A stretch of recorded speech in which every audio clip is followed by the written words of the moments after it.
Welcome back to my YouTube channel mga ka-Jelly. For today's video about earning app ang ating topic. Ito po ay bagong release. Ito po ay si Voca Chat. Ayan. So madadownload to sa Play Store. Ilalagay ko yung link sa comment section para madirect kayo sa application na ito. Ito po ay isang earning app na kung saan hindi mo na kailangan mag-live. Audio tasking lamang ito. Kaya kung gusto nyo na ganitong earning app na hindi na kailangan mag-live, ay ang video na to ay para sa'yo. Dahil tuturuan kita kung paano magsimula dito, step by step. So ito nga, punta lang tayo sa Play Store at i-download natin ito o kaya naman pindutin mo yung link na nasa comment section para ma-direct ka sa application na ito. Pag na-install mo na, pindutin mo itong open. Ganito yung lalabas dyan, mag-login ka gamit ang yung Google account. Tapos ganito, meron ditong nakalagay nickname. Lagay mo kung ano yung gusto mong pangalan, tapos yung country, kung ano yung country mo, tapos male or female ba, tapos ilagay mo din yung birthday, tapos yung invitation code. And then, pag okay na, pindutin mo yung confirm. Kung halimbawa gusto mo maglagay ng profile picture, pindutin mo lang yung camera at mag-upload ka ng picture mo. Tapos ito yung kasunod, may lalabas na daily check-in, pindutin mo lang itong collect. And then ito na, meron na tayong account sa Voca Chat application.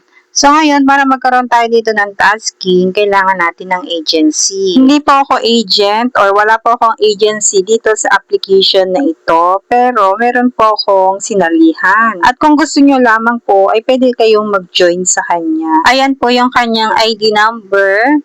I-PM nyo po siya dito sa application na ito kung gusto nyo po mag-join sa agency. At kailangan po kasi dito ng agency para magkaroon po ng tasking. So ngayon, kapag may agency na, pindutin mo itong nasa baba na ito. Tapos, pindutin mo itong follow. Ayan, para makita mo itong create my room. So ngayon, magkikreate tayo ng sarili nating room dito sa application na ito para tayo ay makapag-tasking. So yes po, hindi na natin kailangan pumunta sa ibang party room para mag-tasking. Sa ating sariling room ay pwede na tayo magpa-oras. So ngayon, pindutin itong create my room. Tapos ganito yung makikita nyo. So nakalagay dito room name. Ilagay nyo kung anong gustong pangalan ng inyong room.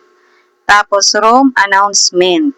So, maglagay kayo ng gusto nyong announcement sa inyong room. Tapos, dito pipindutin nyo are para makapaglagay kayo ng picture nyo. At ito na nga, naglagay ako ng picture ko. Upload successfully ang nakalagay. Tapos, dito sa room name at room announcement, ganyan lang yung nilagay ko.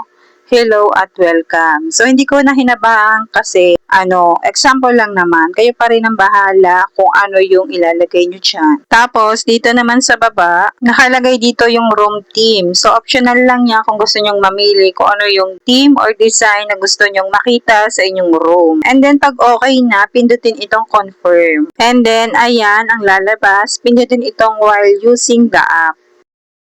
Tapos, pumili ka dyan ng upuan na gusto mong upuan. So, ganito, for example, number 1, itap mo lang yan. Tapos, dito sa baba, ay lalabas ito. So, ang pipindutin mo dyan, itong on mic.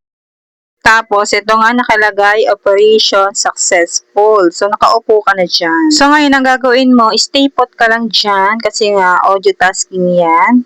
Ganyan lang ang gagawin mo. At iintayin mo lang matapos yung iyong tasking. So ngayon, bawal po ang naka-off mic.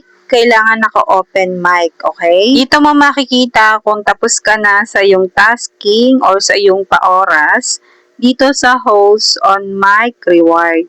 So dito, kailangan i-claim mo kapag halimbawa natapos mo na yung tasking, kailangan mong i-receive para mapunta sa iyong account.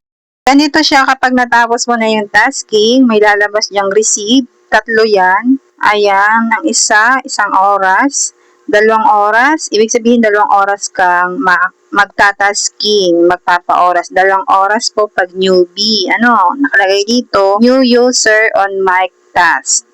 Tapos dito naman sa baba, meron ka rin marireceive na 2,600. So dito merong receive, tapos ayan, may slash, 2. Ibig sabihin, dalawang 600 ang marireceive mo. So, i-receive natin yan para naman mapunta sa ating account. Kasi kahit natapos natin yung tasking, tapos hindi naman natin na-receive, ay hindi po natin makukuha or hindi po papasok sa account natin yan. Kasi nga po hindi natin na-receive. Kaya kailangan kapag natapos kayo sa tasking, huwag niyong kalimutang i-receive. So yan, na-receive na natin lahat yung ating tasking at napunta na yun sa ating account. So ganun lamang po kapag magsisimula dito sa VocaChat application. Sana po ay naintindihan ang aking tutorial. Sana po ay naunawaan. So ngayon, hanggang dito muna ang aking tutorial at sa susunod na upload ko about dito sa VocaChat application ay kung paano naman mag-withdraw. So ngayon, mag-iibon muna ako para makapag-withdraw dito. So kailangan po natin dito ng cellphone at internet. Pero dito po sa application na ito ay walang babayaran. So earning app, ito po ay earning app. Wala pong babayaran dito. Kailangan mo lamang ng cellphone at internet para makapag-tasking dito. Ngayon, ito muna po ang aking tutorial kung paano magsimula dito sa VocaChat application. Next tutorial ko po ay kung paano naman mag-withdraw. Kaya kung interesado kayo sa mga ganitong earning app, ay huwag niyo akong kalimutang i-follow or i-subscribe dito sa aking YouTube channel. Sa mga hindi pala nakakaalam, ay ako po ay nag-upload dito ng mga tutorial about earning app na kung saan ay kumikita po ako kahit ako ay nasa bahay lang. So, ina-upload ko po yun dito sa aking YouTube channel, yung mga experience ko about earning app. Sinashare ko po kung paano magsimula at sinashare ko rin po kung paano mag-withdraw. So, pwede kayong bumisita sa aking YouTube channel at baka po isa sa mga video ko ay makatulong sa inyo. So, ito po ay sa mga gusto lamang ng mga earning app na katulad nito. Ito pong earning app ay kailangan po dito ng sipag at tiyaga. Wala pong easy money ngayon. Kailangan po talaga ng sipag at tiyaga sa mga earning app na ito. Lalo na kung wala ka namang inilabas na puhunan. At ito po ay nagbabago ng tasking depende po sa application. Minsan po tumataas, minsan bumababa ang tasking dito. Nag-a-update po sila monthly or weekly. So, kung halimbawa napanood nyo po yung aking tutorial na ganito yung tasking, tapos pagdating sa inyo ay iba naman, ay ibig sabihin po nag-update na po yung application na yun.